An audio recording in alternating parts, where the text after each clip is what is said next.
Media sir, media వారికి పాత్రికేయులకి అందరికీ నమస్కారం. Brothers, hi, hello, how are you? ఈరోజు మనకు యాంకర్ లేరు, సో కొంచెం మనకు మనం సపోర్ట్ ఇచ్చుకుందాం. నెక్స్ట్ టైం ఎవరినన్నా మూర్తి గారు మీ ఫేవరెట్ యాంకర్ ఎవరంటే నా పేరు చెప్పాలి. ఓకే, అది. సో పెద్ద ఫార్మాట్ లేదు, స్ట్రక్చర్ లేదు డార్లింగ్. ఎక్కడి నుంచి మొదలెడదాం? Love you. Triple A cinemas, మా సత్యం థియేటర్. మందే ఇదంతా. సత్యం థియేటర్ తీసి ట్రిపుల్ ఏ సినిమాస్ పెట్టాక ఫస్ట్ టైం నేను రావడం యాక్చువల్లీ చాలా ఎమోషనల్. ఆ గీతోపదేశం స్కల్ప్చర్ దగ్గర ఆగిపోయాను. అది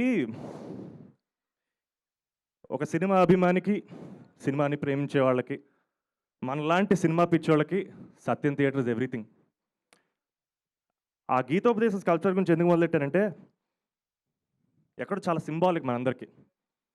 ఎందుకంటే మనందరికీ ఎక్కడో గీతోపదేశం చేసింది సినిమాలే.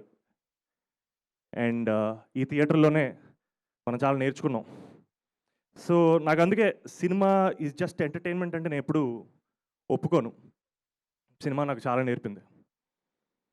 ఆల్మోస్ట్ చాలా చాలా ఇంపార్టెంట్ చిన్న చిన్న విషయాల దగ్గర నుంచి లైఫ్లో పెద్ద పెద్ద విషయాల వరకు సినిమా నాకు చాలా నేర్పింది. లైన్లో నుంచొని టికెట్ కొనుక్కోవాలి.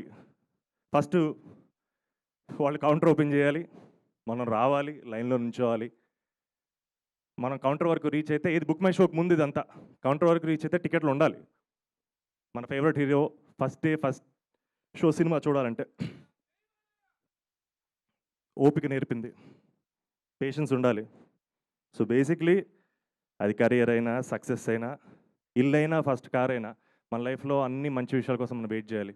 ఎక్కడో ఆ ఓపిక కూడా నాకు సినిమా థియేటర్ నేర్పింది, సినిమాని నేర్పింది.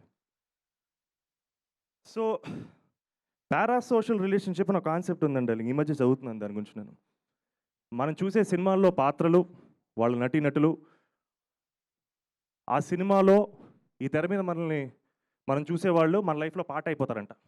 మనం వాళ్ళతో మాట్లాడడం మొదలెడతాం, వాళ్ళు మనతో మాట్లాడడం మొదలెడతారు. వాళ్ళు మనల్ని నవ్విస్తారు, కదిలిస్తారు, సమ్టైమ్స్ ఏడిపిస్తారు. కానీ చాలా ఇంపార్టెంట్ ఏంటంటే మనతో ఎన్నేళ్ళైనా సరే ట్రావెల్ చేస్తారు. That's a sign of a great film. So